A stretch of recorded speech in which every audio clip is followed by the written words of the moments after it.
you guys, and welcome back to the channel. It's been a minute, but I am back, okay?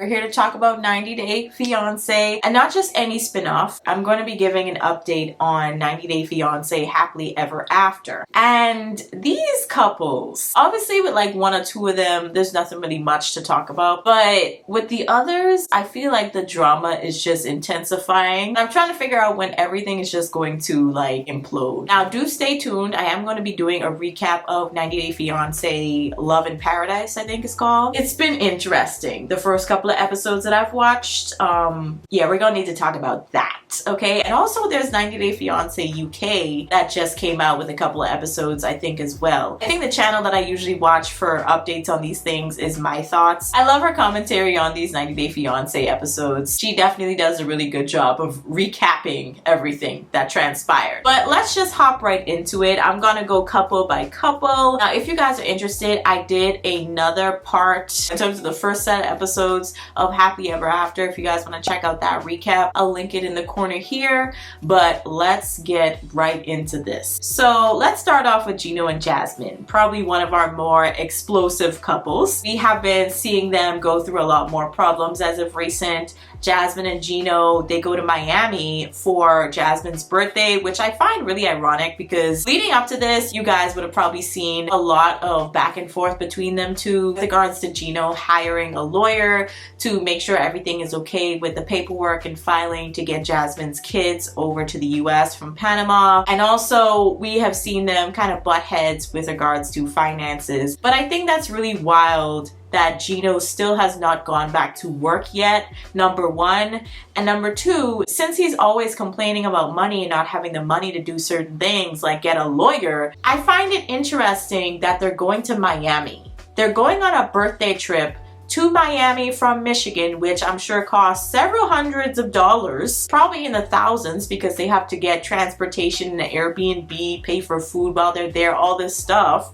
But you're complaining about money before you go and you're okay with doing all of that? Like, it's just not making sense to me, okay? And you're also talking about having another kid. You know kids are expensive, right, Gino? Like, it's not, I don't get it. Now, they end up meeting with Jasmine's friend while they're over in Miami, and he kind of convinced her to join this pageant or at least meet the women that were in the pageant. They're kind of more mature, kind of like older women. And Jasmine's been having a lot of issues with alopecia. She's feeling really insecure. And during this meeting with the other ladies, they kind of give her a pep talk, a little bit more encouragement with regards to dealing with that, because obviously she is very much so stressed out. And I think that when things start to show up physically, you could tell that internally, yeah, she is probably really stressing. But I'm happy that she had that pep talk and that time with the ladies to, you know, kind of get her spice back when it came to life. And she was really interested in joining the pageant, and even Gino had kind of convinced her like, yeah, you probably should, you know, like go right ahead. But Gino would still also push the question like, what if you get pregnant? What if you get pregnant while you're doing it? Like blah blah blah. And I'm just like, Gino, like clearly she's not trying to get pregnant right now. Finally, Jasmine kind of comes out and says that, because I think you having a child while your other two children are in another country, it is a little strange, you know what I'm saying? It's like it puts a lot more stress on you and you are gonna feel kind of weird about that. So I'm with Jasmine on this one. Like, I would not want to have a child with someone else when my other two kids are not with me yet. So Jasmine, she comes out, she tells Gino, I don't really want to have kids with you right now. And Gino kind of storms off because she didn't really do that great of a job explaining herself, or at least he didn't give her time to explain herself as to why she didn't want to have a child right now with him. And the next day she comes out to Gino and she has a little bit more of an in-depth conversation with him about that. But now they're kind of running into another issue. Gino hasn't paid the fee for her to even be in the pageant, and instead of just telling her like, hey, we don't have the money because I'm trying to put it towards the lawyer to get your kids over here, he just decides, oh, I'm just not gonna pay it and I'm not gonna tell her. So that is looking hella strange, because here you are pushing her to do this pageant, Gino, and now you're saying you don't have the money, but you just went on a trip to Miami. Make it make sense, okay? Like, I just don't understand Gino's finances and how much money this man actually has in his bank account. So now Jasmine thinks that Gino is trying to financially control her, and I just think that things are going to continue to go downhill with these two, as it does usually, but they usually bounce back. This time though, I don't think they're gonna bounce back, okay?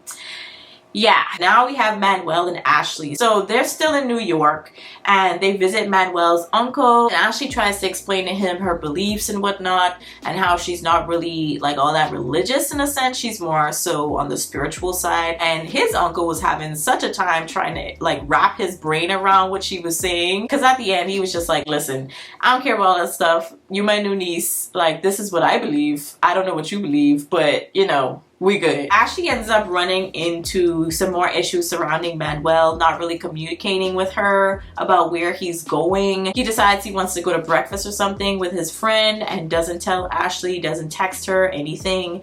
And she's just like wondering where he is. And I can understand why that concerns her, okay? Because why wouldn't you just text me like, hey, I decided not to wake you. I'm at breakfast with so-and-so. Why is that such a big deal? So it's just really weird. And now because she is bringing up that concern, Manuel is taking it as she doesn't trust him. But the thing is, I'm on Ashley's side. Like, why can't you just tell her where you're at? So then they go to dinner with one of Ashley's friends, and that's when things kind of, you know, get really explosive. And after that, now they have another meetup with Manuel's friend who he went to breakfast with. And that's when Ashley kind of brought up the whole ex-girlfriend situation, his baby mama. And Manuel is just sitting there like, do you not trust me? Like, you know, why you gotta bring up my ex? But the friend is looking at Ashley like, it's possible that they still chatting with each other, you know, wink, wink.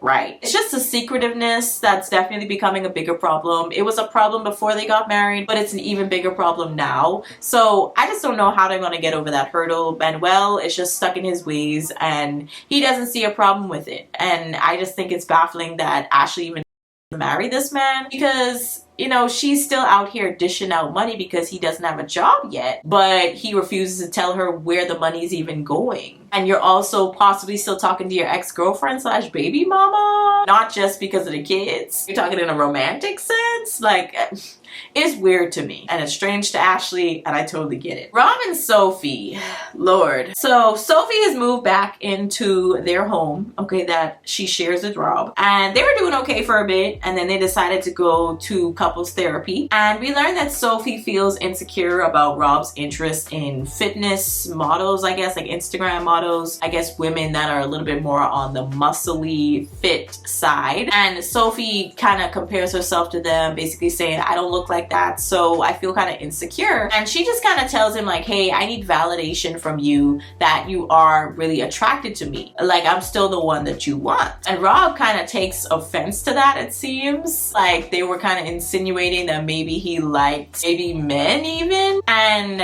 I'm like, okay, Rob, it's not that deep. If that's who you watch and who she sees you watch, she just brings it up because she feels a little insecure that she doesn't look like them. So Rob tries to explain to Sophie that he does find her attractive. And when it came to the whole dressing up thing, the outfit situation, he was just saying that it's not really a fetish. He just likes it. And it's not something that they need like literally every time. But if she happens to put it on, then great. But then they decided to go to this, I guess you could call it a sex store, I don't know, but they had these outfits, okay? They decided to try on some things, and Sophie had picked out this little strappy thing for, I guess, him to put on his chest, and he put it on, and he did look a little strange. It was giving a little bit of Magic Mike, and it seemed like the energy was up, you know, everyone was having a good time. But Sophie goes into the changing room, she changes into this little skirt and top, and she looked cute, you know what I'm saying? Like, obviously she didn't want to expose too much, but Rob was just like, that's not really doing much, you know? Like, I feel like you're just putting on some regular outfit and you have me out here looking stupid in this little strap thing. But the thing is, it's like, Rob, you're in a store with other people. She's on national television. How much do you want her to show? How sexy do you want her to be on TV? Like, behind closed doors when it's just you and her, okay, you know, you could show it all if you want to. But You know what I'm saying? Like, I can totally understand why she wouldn't want to show that much. And on top of that, it was just supposed to be a fun little thing that they did as a couple. Like, it wasn't meant to be taken that serious. But clearly, Rob took that a lot more serious than Sophie did. Because Sophie was laughing, having a good time, and Rob's just like,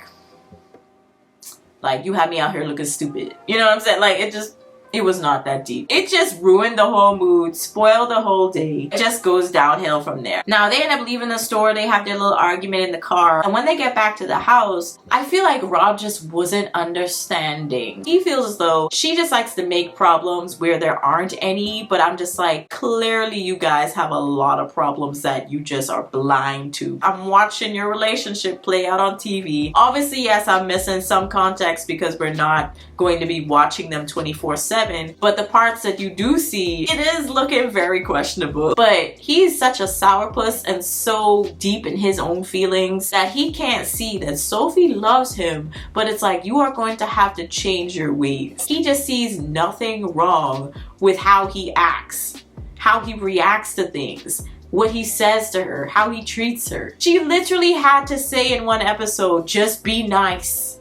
Just be nice. She has to beg her husband to be nice.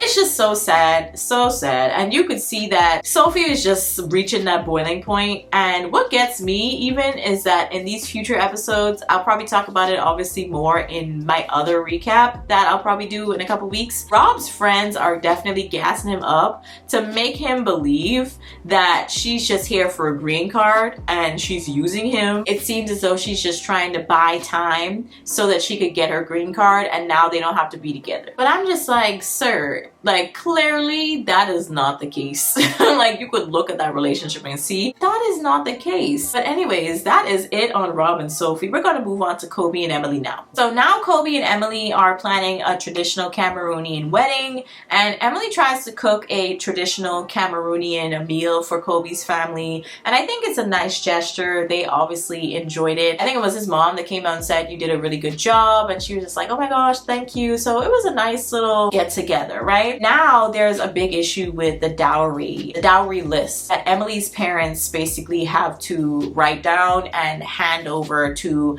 Kobe and his family. The issue really comes in, it starts off with Emily's mom because she has an issue with, I guess, seeing the list as them basically receiving money for Emily, like they're getting paid for Emily basically. So she was just kind of seeing that as like problematic to her views, and she just didn't want to feel as though she was compromising her beliefs for theirs. But the thing is, like, it really was not that deep. It's not like they were gonna hand over like crazy amounts of money. Like, it's just a tradition. But clearly the mom was still pushing the issue, but the dad was okay with it until the tradition of the families meeting each other. Kobe's family, they have to talk on his behalf.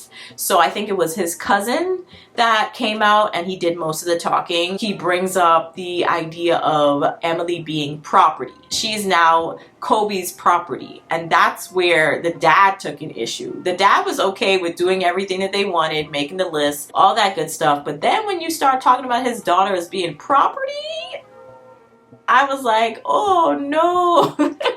That went left so fast. But Kobe, he's not really supposed to talk. His family is supposed to talk on his behalf, but Kobe literally had to step in and was like, yeah, we don't mean actual property. It's not like that. He obviously knew that they were going to take issue with that, and yeah, I don't know where he was going with property. I was like, sir, you couldn't choose a better word? But anyways, he did more explaining with regards to Emily and how Kobe would be responsible for bringing Emily back to Cameroon. If she were to pass away before him, they would get buried in Cameroon. And I was like, I don't think that was discussed. Like, I don't think that was even talked about, but okay, we're just gonna roll with it. So now it does look as though Emily, she's kind of still stuck on the whole ex-girlfriend situation, because a few of Kobe's friends, I think really they were just trying to, you know, stir the pot really by saying this, but they basically insinuated to Emily that Kobe was still with his ex-girlfriend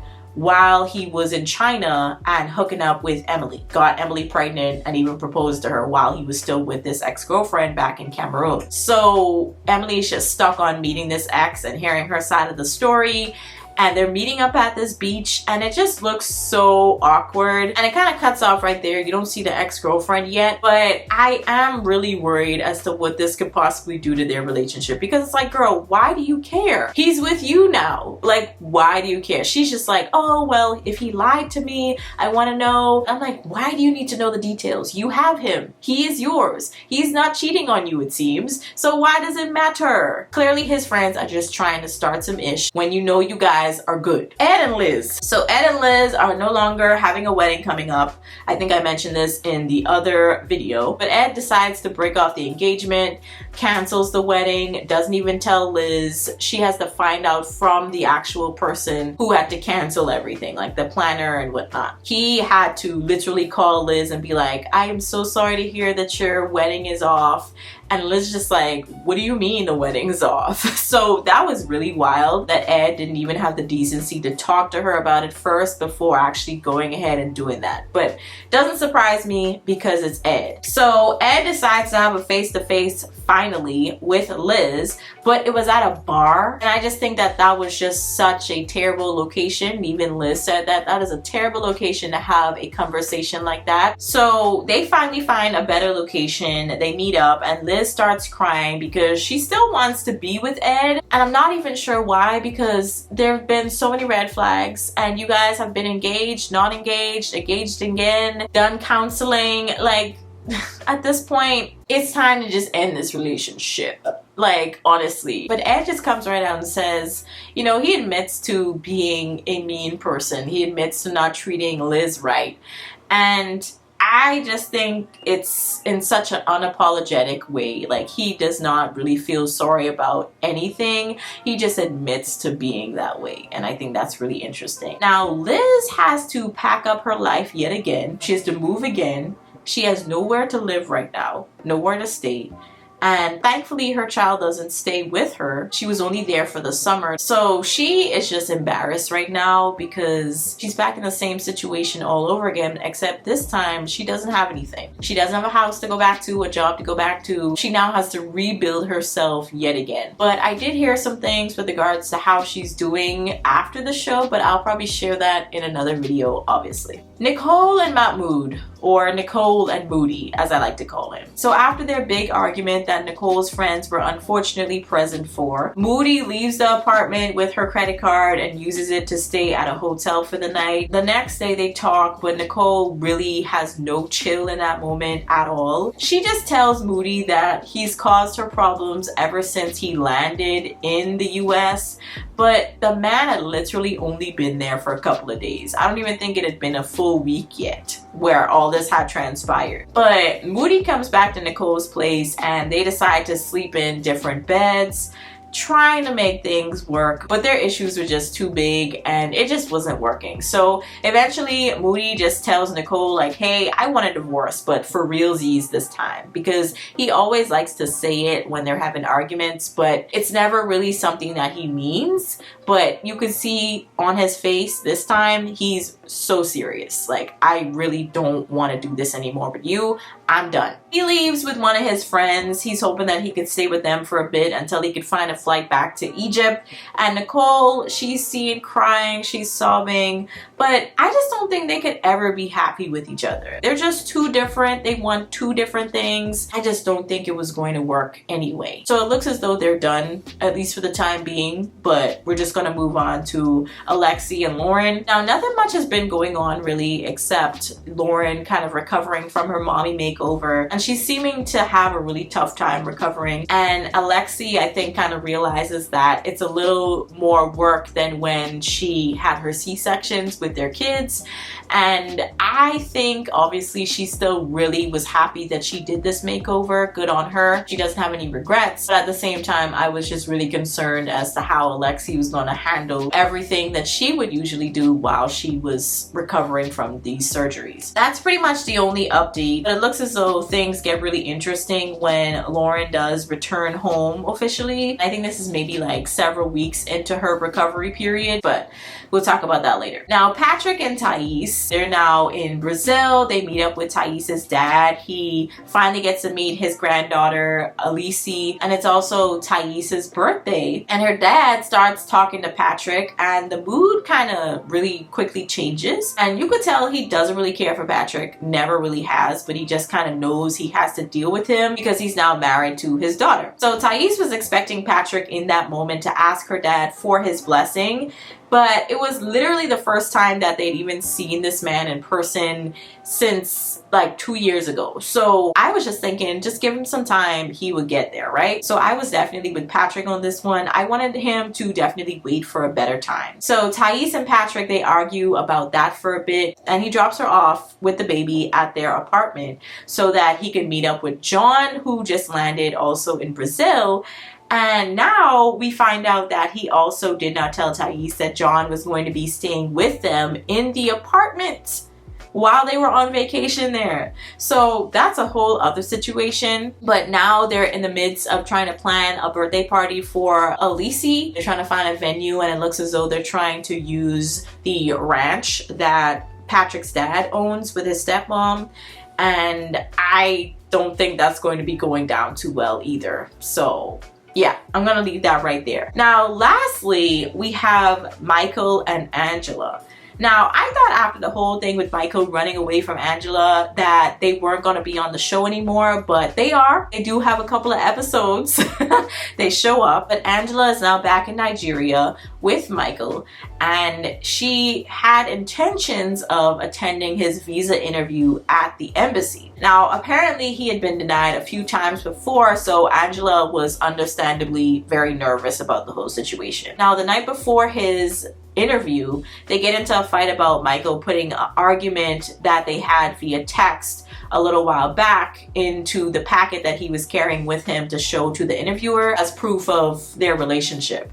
So I didn't think it was that deep. I have to agree with Michael. I do think couples fight, but I just think just as long as there wasn't too much evidence of like discord or arguments going on between them, it would be fine. But clearly Angela, she was feeling a ways about that. She decides not to go with him to the interview, and eventually she ends up regretting that decision. Now, while she was waiting for Michael to come out of his interview, she went to a bar to get a beer, and she flirts with the server, and it's really awkward. You could tell he was just trying to get her drink order and go back to work. Like, he wasn't trying to mix and mingle too much. But Michael, unfortunately, he's turned down for the visa, but they did tell him to just wait because they were trying to work something out. So he pretty much was on standby. But after years of waiting, you could tell that Angela was at that point. Like, she was just done, and she wasn't hearing anything that Michael had to say. But to be honest, Angela is such a loose cannon. I'm honestly terrified for Michael usually whenever they have to be together like in a close way, because you never know what side of Angela you're gonna get. So I just wonder how this is gonna go and how many episodes they're gonna actually be in.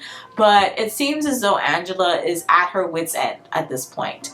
But y'all let me know your thoughts on this one down in the comments. I don't even know really how Michael has stayed with Angela this long, but obviously it's because he doesn't have to be around her 24/7. But you know, that'll probably change if he does get the visa. But clearly we know that he does get the visa, and he does end up having to live with Angela in the States, and we know how that goes. So yeah, with all that being said, let me know your thoughts down in the comments. I'll catch you on the next one. Peace.